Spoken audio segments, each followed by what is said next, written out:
Bismillah ar-Rahman ar-Rahim. Assalamu alaikum. Arak est un projet de voyage. Ensemble, nous allons écrire des pages sur les moments de ce voyage. Des pages qui feront partie des chapitres, et ces chapitres constitueront un livre.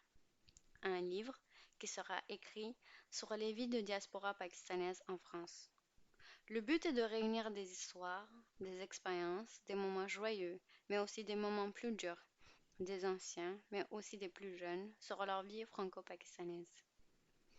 Suivez l'histoire, comme jadis nos ancêtres ont perpétué une tradition de dire et écouter, réunis dans un mehfil par un conteur. Je m'appelle Varq, j'ai 28 ans, je suis musulmane, une ingénieure de profession, pakistanaise d'origine, française dans mon présent. Je vous propose un voyage initiatique dans les vies de la diaspora pakistanaise en France, qui m'intéresse en tant qu'une enfant d'immigration. Après avoir vécu au Pakistan mes plus belles années d'enfance, c'est en France que je poursuis mes rêves d'enfant. Je suis donc la symbiose de ces deux cultures qui se réjouit infiniment de ses richesses, mais à qui il arrive parfois de se questionner sur son identité. Or, pour trouver les réponses, il faut rejoindre une caravane, collecter des histoires que le conteur va nous raconter durant les nuits étoilées d'escale, afin de pouvoir s'épanouir dans la multiplicité de mes identités, de vos identités et de nos identités.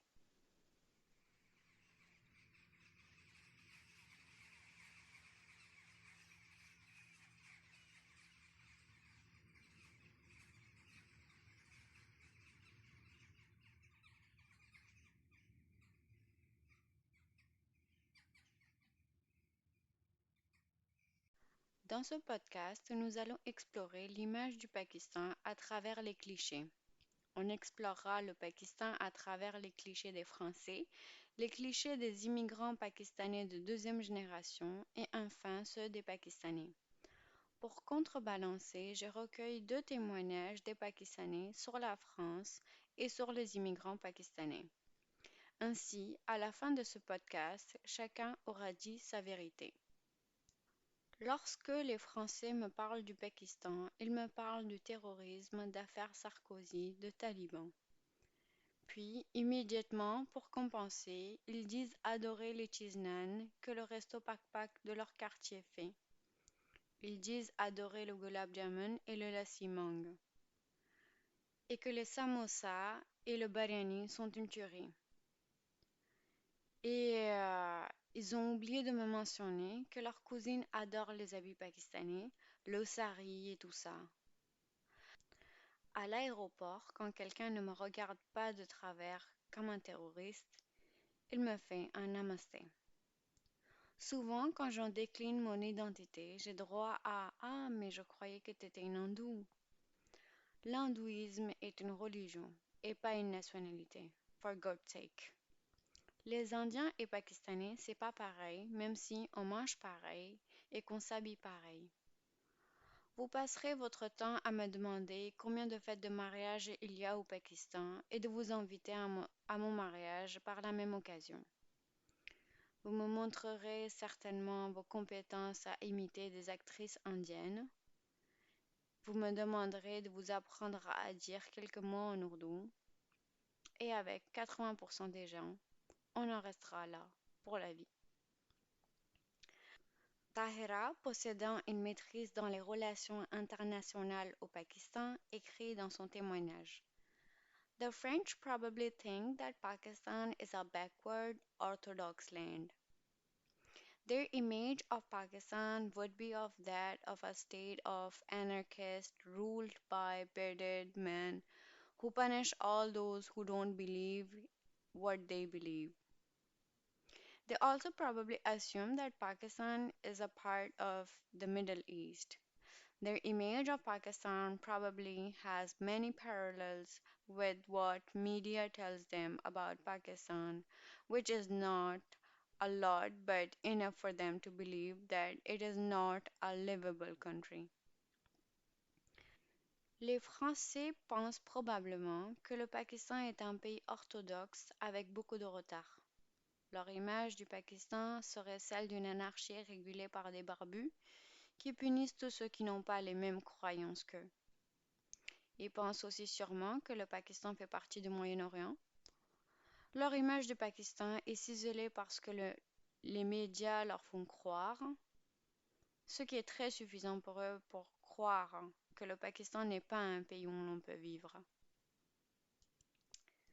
Lorsque je réfléchis sur mes liens avec le Pakistan, je pense au mangue en été, je pense au paratha pour le matin, je pense au samosa et le biryani pour les fêtes, je pense au roux afza pour le ramadan, et quand je finis ma liste, je me rends compte que c'est que de la nourriture. Je vais pousser ma liste un peu plus loin et je vais penser à la chaleur écrasante de l'été, les chansons de Bollywood dans le bus, les mariages arrangés, des appels à la prière. Dans un ultime effort soudain, me surviennent les images de nos nuits à la belle étoile sur le toit, des courses-poursuites avec mes profs à l'école, le lavage de la maison à grande eau, le rituel de mettre l'huile dans les cheveux, les histoires de migration de ma grand-mère, les bonbons de mon grand-père, nos balades sur sa moto à 4 ou à 5, le stand de burger au bout de la rue, les réunions pour réciter le Coran, l'idée dépensée dans les fêtes foraines pour l'Aïd. Je me rappelle de la maison de mes grands-parents dans leur village au Punjab. On y allait en train qu'on prenait à 16 heures de Pakistan Railway Karachi Cantonment Station à Karachi. Ce long trajet où l'on avait le temps de s'ennuyer. Aujourd'hui, pour les Pakistanais de France, ils n'ont plus de lien avec la famille au Pakistan. Le lien affectif et le lien avec le pays commencent à ternir. C'est pour maintenir le lien que les familles vont chercher à épouser au pays. Mais certains Franco-Pakistanais ont d'excellents souvenirs de vacances passées avec leur grande famille. Mais ils ont l'impression que les autres les voient comme un portefeuille sur pattes, une personne chanceuse à la vie facile, une personne fragile qu'il faut accompagner et au passage en profiter. Cela génère aussi des frustrations pour les personnes habituées à être maîtres de leur vie, de se trouver dans une position où leur caractère est un peu mis en parenthèse. Le respect de l'image des parents empêche les enfants à être vraiment eux-mêmes, ce qui peut amener leurs cousins à les prendre pour des imbéciles et les ridiculiser. Au final, les Pakistanais de France auront presque une relation conflictuelle, car après le prix de traumatisme qu'ils ont pu payer, ils se trouvent un peu coupables de mériter le meilleur de deux mondes. Ils ne se trouvent jamais satisfaits. Azam, étudiant en comptabilité, m'écrit: Overseas Pakistanis have a great importance in the eyes of Pakistanis. Yet, it wouldn't be wrong to say that Pakistanis consider them as a money tree. No doubt, on the contrary, they are anxious or concerned about the safety and security of their brothers or sisters living abroad, especially in the countries where following the religion is kind of difficult. Pakistani government too has a great concern for overseas Pakistanis as they play an important role in country GDP growth. Pakistani families usually spend a hard time to settle down any of their family members abroad. Yet it is not wrong to say that their hearts beat together in hard times. Pakistanis also consider overseas Pakistanis as an ambassador of Pakistan.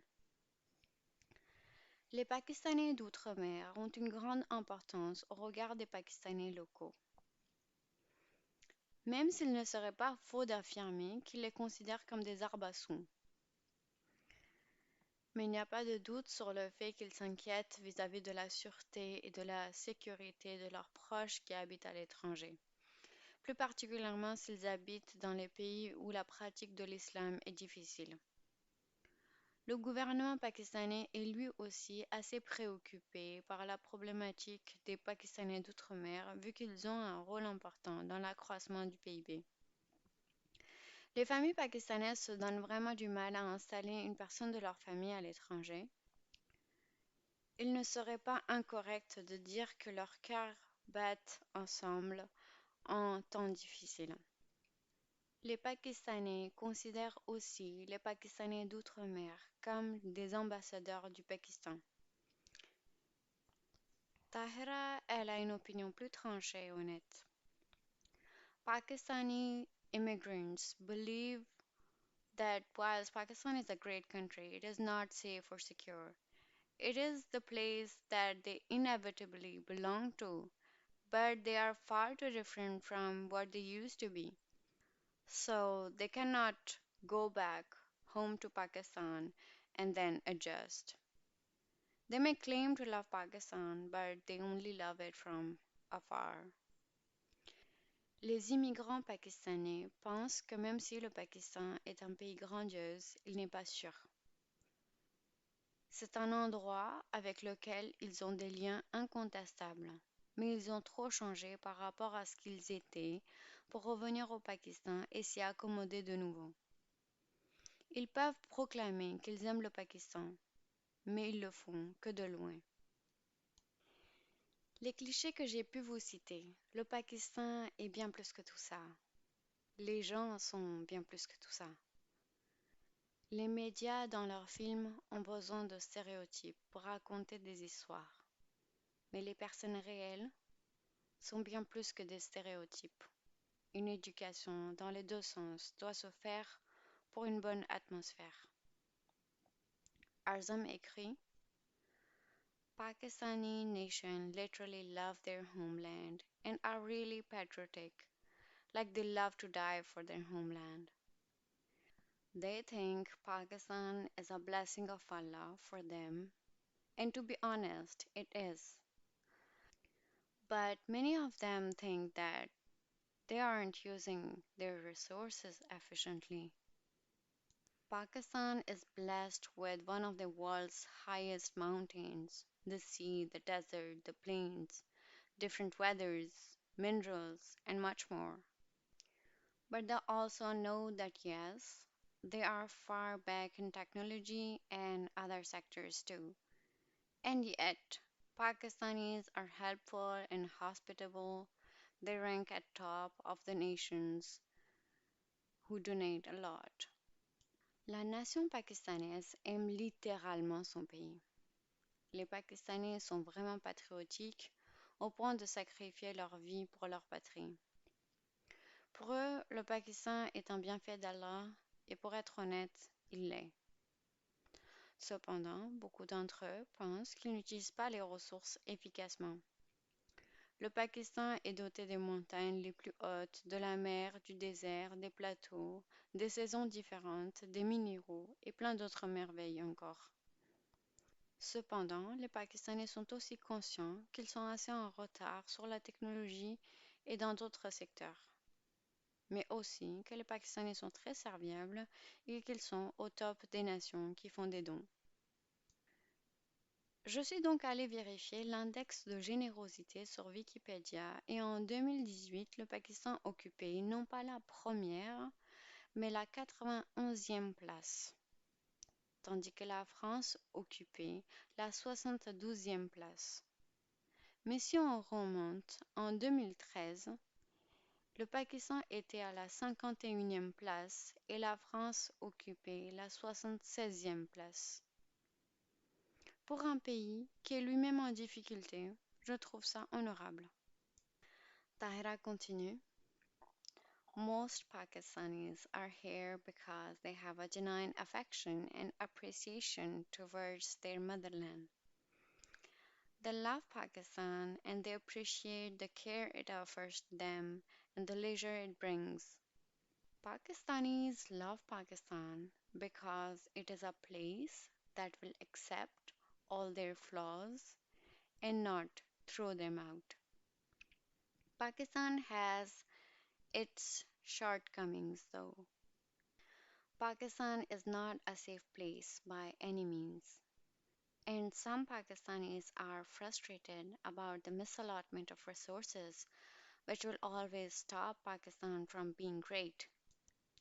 La plupart des Pakistanais y restent parce qu'ils ont un amour véritable et de l'affection pour leur pays.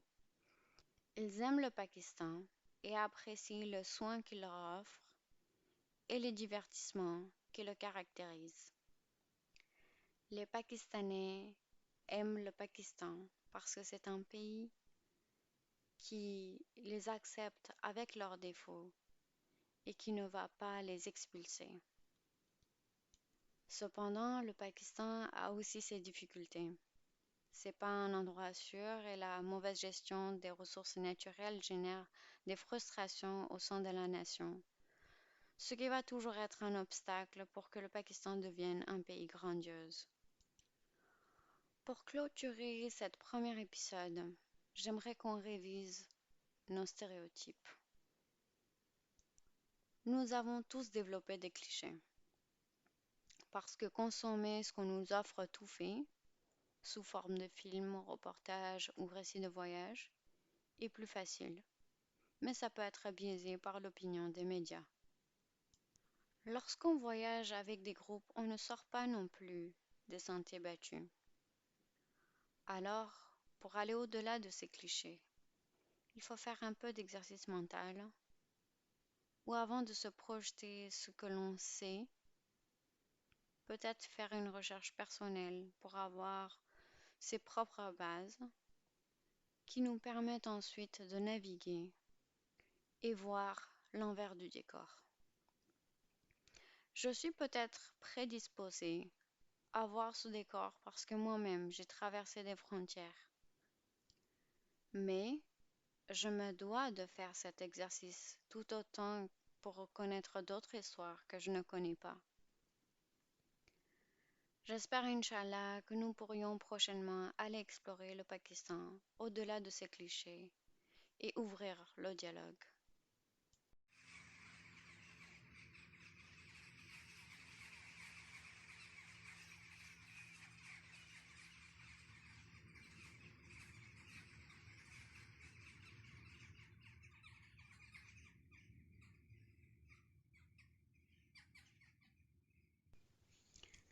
C'est tout pour aujourd'hui, les amis.